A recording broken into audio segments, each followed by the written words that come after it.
everybody, welcome back. Today we're going to be going over customer account settings and the different ways that you can allow users to create accounts on your store from the front end.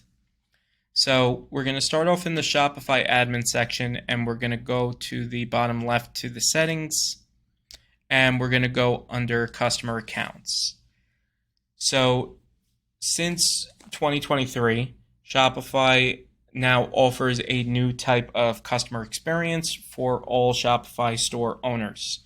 So when you're in the customer account section, if you're allowing users to create accounts on your store, you can go over here and control whether or not, first off, the ability to create an account is available on your store.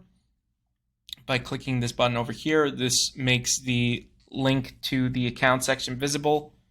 And if you do offer the ability to create accounts, you can choose whether you're offering the classic account experience or the new customer account experience. Now, continuing down, you can control the branding on the account page. So if you're offering, if you want to add your logo to the checkout or add your logo to the account page, you can choose customize checkout, and it'll take you to where you can make those changes in the theme settings. You can also make those same changes in the checkout section. They're not sure why there is an overlap in the branding, but that's just the way Shopify lays it out.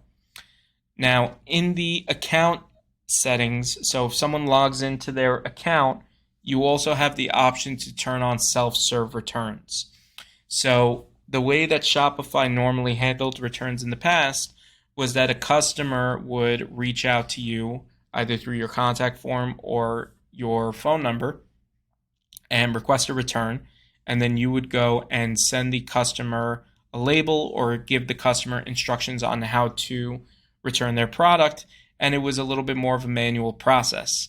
Now Shopify offers self-serve returns where a customer can log into their user account and based off of certain rules that you set, can qualify for a return and automatically manage the return on their own without having to reach out to the business to do it manually. So you can have the option to turn on self-serve returns.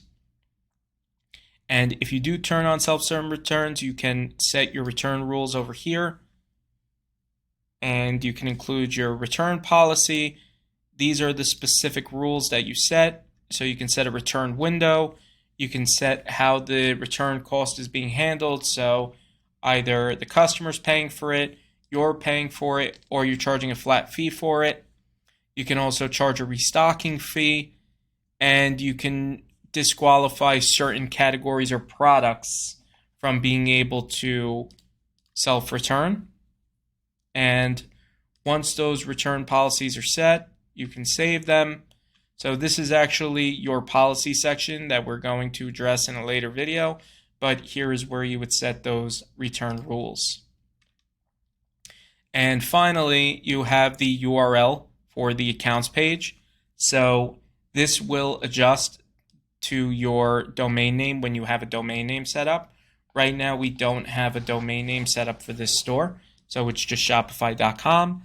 But when you have your official domain name set up for your store, it will match to your domain name, and you can copy that URL from here and click copy and use it anywhere on the front end, in account emails and personalized emails, and anywhere else you want on your online store.